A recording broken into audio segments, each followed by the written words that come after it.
All right. All right. My name is David Annarelli. I am a wrongfully convicted survivor of police brutality.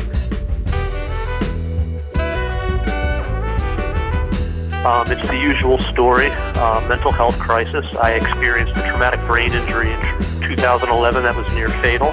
I then experienced several years of medical neglect when I was not brought to see a doctor or mental health for those years, and my behavior became slightly more erratic.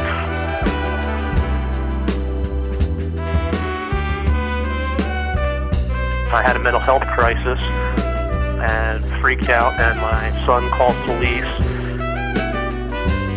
Instead of sending a mental health team, police, who admit that there had been no crime and no actual emergency, arrived on the property in the dark of the night.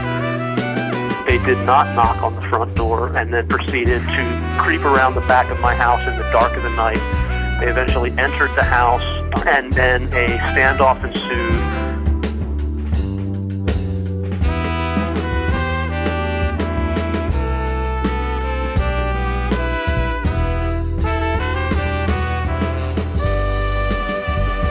Where I had a shotgun with bird shot, which is essentially non-lethal, and they were hiding behind trees in the dark in the backyard, wearing dark clothes, shining flashlights in my eyes. Another officer shows up, again without emergency lights on and without announcing himself, ignores an opportunity to use a taser from behind cover and within line of sight, and thinks it's a better idea to go around to the front of my house and kick open the door.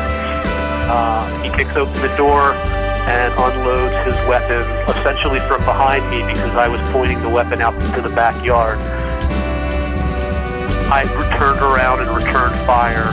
Most of the shots went into the wall and a table because I was turning around, but one of the shots, a ricochet of a single BB, caught the officer in his love handle. It was a superficial injury. I woke up in jail with no idea how I got there. The police had severely beaten me that night. I then spent 7 months in solitary confinement where I reported beatings from a guard. I was released and given 2 weeks to accept a plea deal without any real understanding of what was going on.